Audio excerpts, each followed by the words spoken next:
Hey guys, welcome back to another one of my videos. In today's video, I'm going to be doing a little challenge I created for myself. Well, I'm sure it might not be like a completely original idea, but what I mean is I didn't see it anywhere. I didn't look it up or search for it, but it was a spur of the moment thing that I came up with and thought it would be fun. So the challenge is that I have to create a 4-color watercolor palette, like a mini palette, and I have to use it to make art with it. So that is what I'm doing. My mother had this small eyeshadow palette, and at first I thought I would do 3 watercolors, but since the watercolor palette had 4, I thought of putting a white in there or a black alongside, whatever I chose randomly. But then I decided to choose everything randomly. I did go ahead and save the eyeshadows because I thought it might be fun for another project. Here I am emptying out the little aluminum pans. I think if I were to do this over, I would not use the aluminum pans and I would just use the wells in there. This is 100% acetone I'm using to remove the gook in the back from the stickers. And I was worried it would melt it because of the type of plastic, on the back. But it just made it a little opaque, so that's fine. There is that glue. I didn't clean it out because the wells are going to stick to it. And that is what I was thinking maybe I should have cleaned out and just have had deeper wells. Here I am pouring the watercolors out on the table, and what I did was I didn't blindfold myself or anything. I just closed my eyes and tried not to touch them before I picked them out. Now, one of the colors I picked out, actually 2 of the colors I picked out are the same. They're both PV7. At least I thought they were when I was doing this, so I decided to take one of them out, which I took out the Academy one, and pick one more color. And now I'm thinking they might not have been the same. It's phthalo green, and I thought that was PB7, but now I'm wondering if it's PG7, and I was just confused. Anyway, I did pick it out, and I got this perylene red. So my colors are the perylene red, the dioxazine purple, phthalo green, and burnt umber. All very dark, strong, super strong colors. I think the softest color there is actually the burnt umber, because the other ones are very strong, and it was a little difficult to work with because of that. Well, when I was swatching them, I was like, whoa. And then I kind of figured out I needed to water them down a lot. This is actually a hotel key card, and I needed a little palette to work on, and it has writing on it, but it still works as a palette, a little palette. So I cut it down to size so I could fit it in that little section in the cover of the eyeshadow palette. And it worked out pretty well.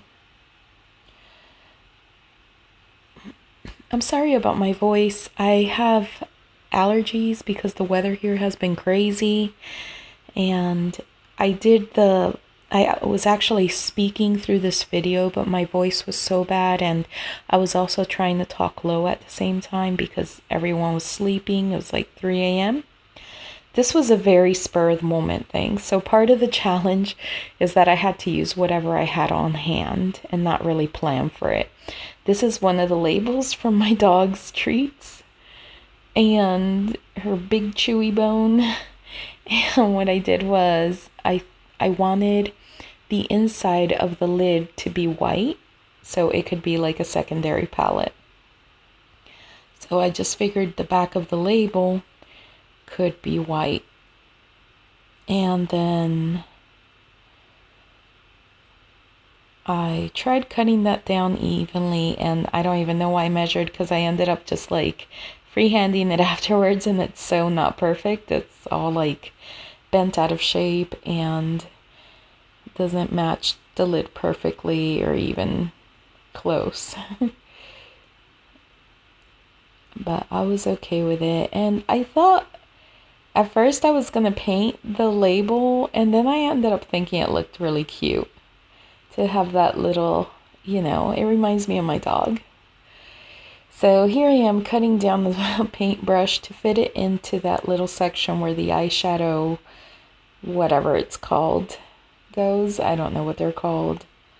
The brush or those little swab things.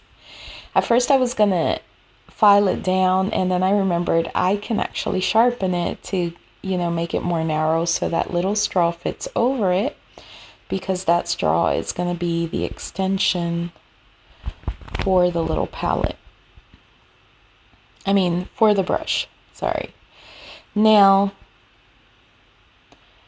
there I am cutting the straw down to size so it can fit in there with the brush. Of course, the lid doesn't close because of those little nubs in there. So what I'm doing right now is cutting the nubs out with the scissors and just kind of breaking them off as best I can till they're like flattened enough to where the brush and the straw can fit in there. The extension.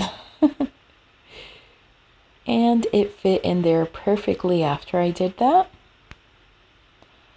There it is, and I'm ready to draw with it. Now you are going to see in just a few seconds that my brush is going to fall apart and the little handle to it didn't really work. But I think it's actually because I didn't press it in there hard enough, and I didn't bother pressing it in again after it fell apart. I think if I got some, if I heated it a little bit to make it a little wider so it goes in easier, I think it would work perfectly. What I'm painting is a little whale that I did.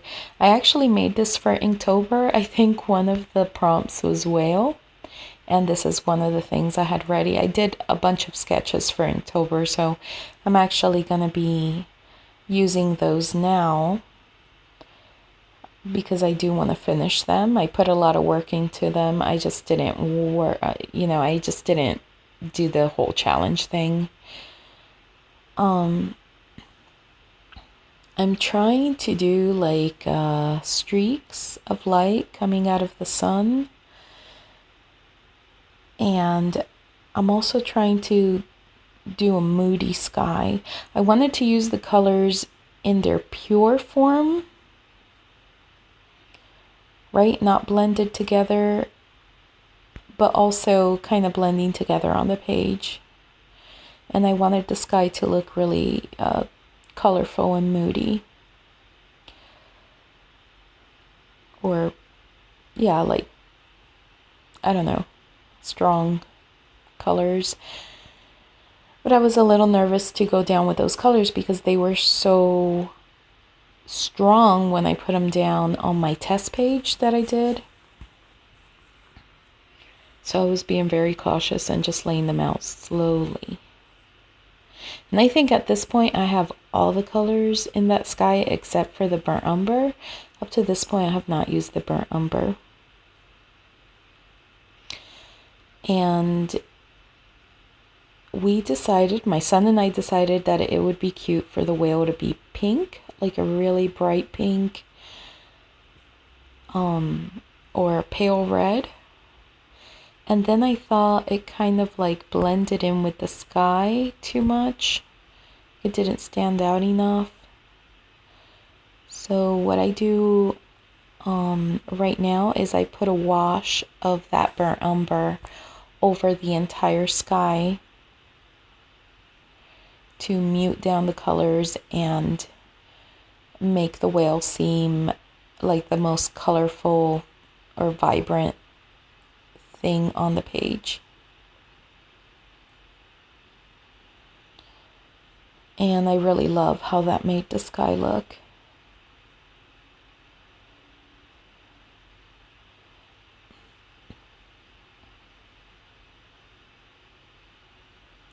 This was a really fun challenge. The only thing I think I'd change is that I would do 2 or 3 colors and maybe add a white or black as a base color. Not base color, and not black because I rarely use black anyway. Ooh, black might be good if I got like all like yellows. Like, I think what I'll do next time is I'll add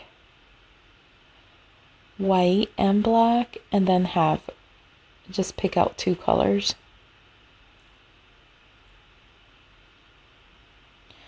I was not happy with the way the water was turning out. I kind of wanted to do, I don't know, like a corally thing with some texture, but I wasn't happy about that purple. I thought I would love that color. I loved it when I bought it, and I love the swatches like so much, but at least here I couldn't figure out how to use it on its own. So I ended up mostly mixing it to tone it down for it not to look so, I don't know, so primary, I guess.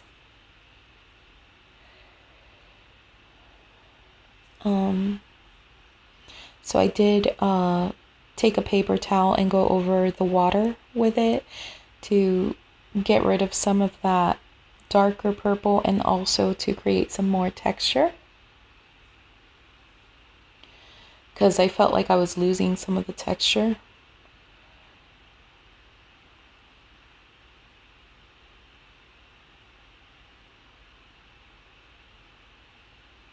I was gonna do coral in the ocean, and then I thought I would stick with like some very purposeful waves going across to kind of match, you know, go like in a different direction than the streaks in the sky, the rays of light, but still kind of, you know, very, I don't know what to call it.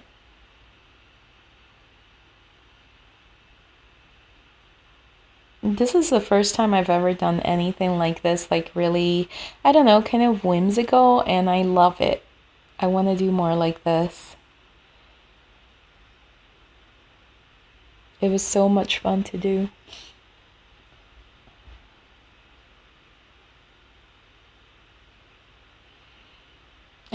I keep like, you'll see me a few times like pointing at that section on the whale because I'm trying to figure out where I had the eye, because with all the watercolor, like I can't see where the eye was originally. And then I do put it down right there, but that wasn't it. It didn't feel right. So